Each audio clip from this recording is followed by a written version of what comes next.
Hello the internet, Chris here and welcome to another episode of Mindflayer Games, and today we are going over the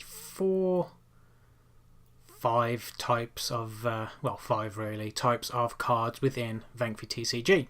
So, what we have here are the card types. Now some of them will be changed, but this is just showing you what type of cards to expect in Set 1 and Early Access. This, as you can see on the screen right now, is the Mind Flayer from Early Access. This is the promotional card that you'll only get in the Early Access packs. There is one other promo card at the moment, and that is the promo QR code, which is only available if you kind of win stuff off me, or if you're buying things directly off me in the future. Then those cards will be included within purchases and giveaways. Recently done a competition, and the early access winners will also get a promo card, the QR promo card. So we have promo cards which are depicted with a yellow border and banner. It will probably have promo written on it. That's somewhere on the card. It doesn't have to necessarily be a minion. It can be a support card. It could be another card as well in the future. So the top just clarifies what it actually is. So what we're going to do is we're going to see now really 4 new cards that have not been shown before. One card right at the end has been shown on Discord, but other than that, these are new cards. So we'll start off with Rodal Reeve. He's an ice mage. He is a minion card. This is a common minion card. 4 gold, 3 HP, 3 attack, 3 on the dice. Fairly average all around. He has the ability of Freezing Touch. Stun 1 minion for 1 turn if you roll a d6/6. So if he gets that 6 on the dice, he's gonna stun the minion it was attacking, as well as giving it 3 damage.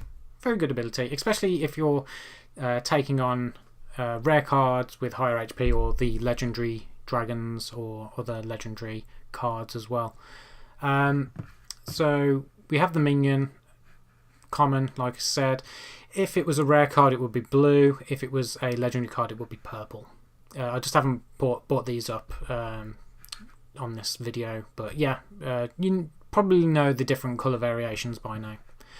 Along with minions, we also have support cards. Support cards have a cost, but they don't have HP. Some support cards do damage, like weapons. Some do healing, some grant armour. It all depends on the actual card itself. So this card is a new card. This is Smokescreen. Thick smoke surrounds one of your minions, hiding them from any attack. This minion will remain hidden until they next attack. So basically, by putting this card down next to a minion, that minion is invulnerable to all attacks for as long as it doesn't attack. So it's good at protecting minions. It's also good at protecting dragon eggs.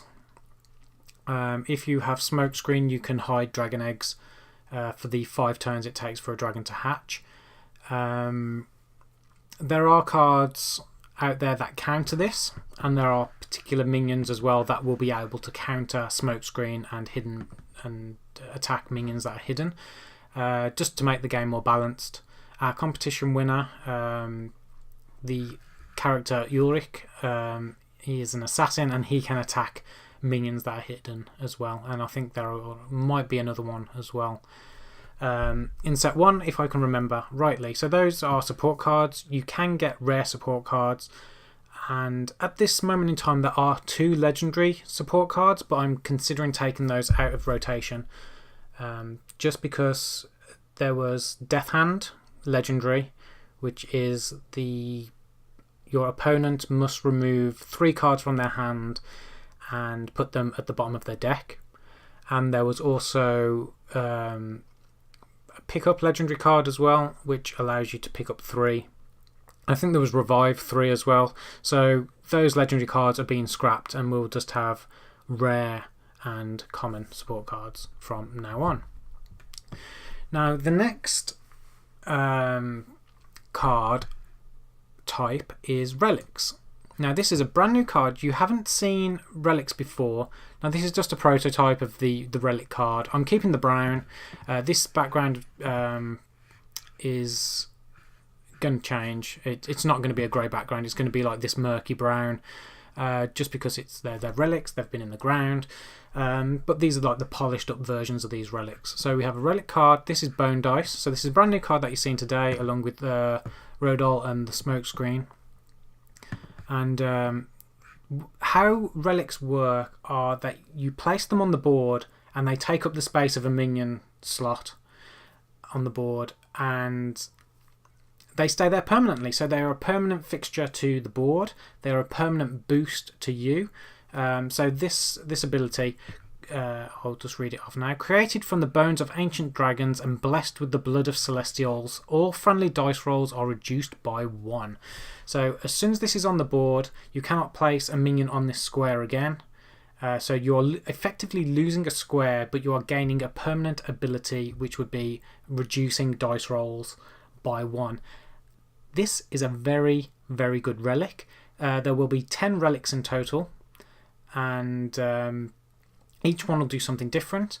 I may have a 50-50 split, so there'll be relics that do buff you, and there may be relics that debuff your opponent. I'm not too sure on that at the moment, but I'm currently working out all the nitty-gritties for relics.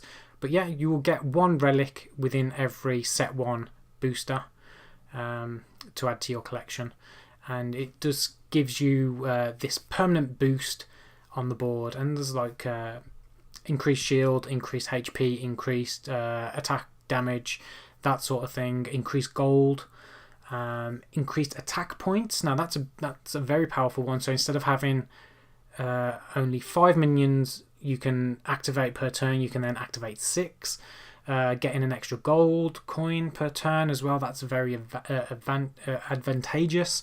Picking up 1 extra card as well per turn is again another advantageous card. So yeah, you get 1 of these in each deck. Well, in each booster. At the moment, there aren't any promo versions of relics. And the same with the next sort of card, but there might be in the future. If I do a collection box, like a collector's box, then I may include a selection of cards which are exclusive to that box. So you'll get an exclusive minion maybe. This is just spitballing here, coming up with ideas. You may get an exclusive minion, an exclusive support card, relic and hero. I don't know. I'm still coming up with that idea.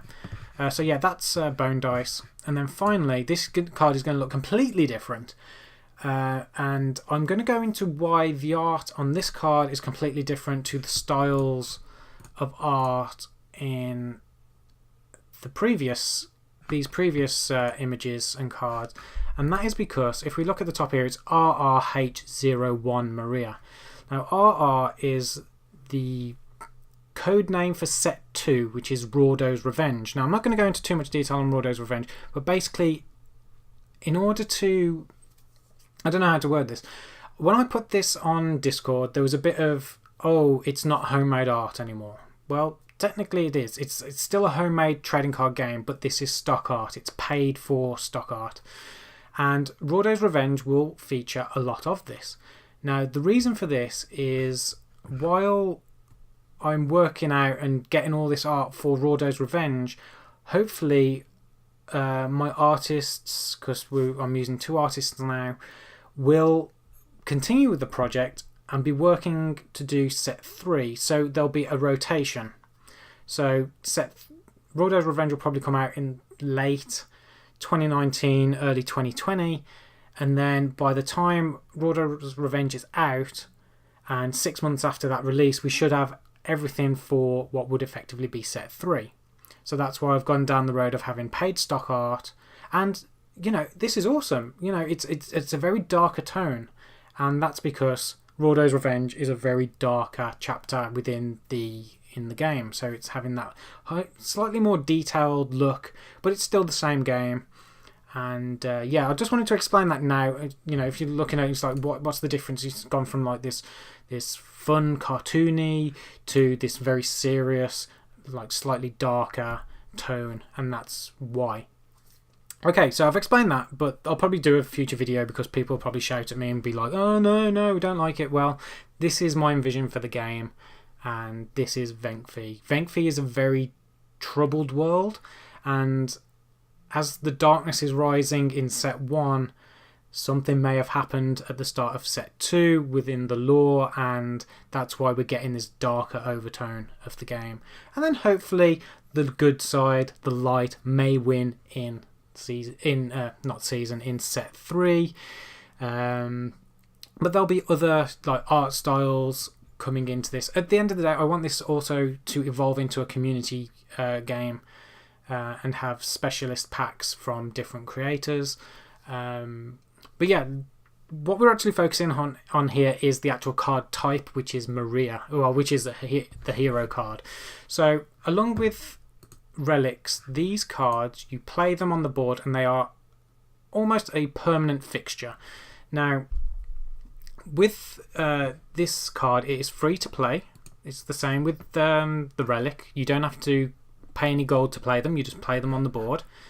Now, how heroes work is they would either have a set number of attacks, or they would have a set number of shield or HP down the side here, and that represents how many actions they can take before they are removed from the board. So Maria would take up a permanent slot on the board, and she would have up to 3 attacks. And those attacks are a 2 attack. So as soon as you've used this 2 attack, you can't use it again. You have your second attack, which is 2 attack, and a 4 attack. Now you can use these in any order you want. So you could put Maria down on the board. You could use the first 2 attacks if you want to take out some of the weaker minions, and then you could just hold on to this attack for as long as you want, and then if a minion comes up like a legendary, it's got 4 HP left, you've still got Maria on the board, you can then play that and she will automatically attack and automatically destroy. She is a very powerful character. All the heroes are fairly powerful. They all have their own abilities and like flavor text and everything. But you get one. You can only have one of these in your deck at any given time, and that's the same with relics. You can only have one of the 10 relics in your deck, and then as soon as it's played and can't be removed. However, with the heroes, as soon as they've used all their abilities or their attacks, which are here, or all of their actions, shall I say, then they are removed from the board and put in the discard pile. They can't be removed from the discard pile, so they are permanently out of the game as soon as they have been used. So that's kind of the balance and the trade-off. They're free to play, they have a set number of attacks, but as soon as they've been discarded, they cannot be used again. They can be stunned, but you cannot attack them. Well, you can if it's a wasted attack, it's a wasted action. Because they have no HP, they are heroes, they are powerful champions.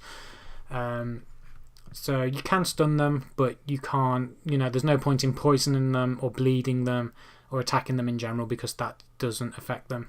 Because, like I said, they're very powerful. So you can have one hero in your deck. There are currently plans for, I think I've got outlined for 8 heroes in set 1. It's going to drag the time of the release date for set 1, but I think it'll be worth it to have these cards ready.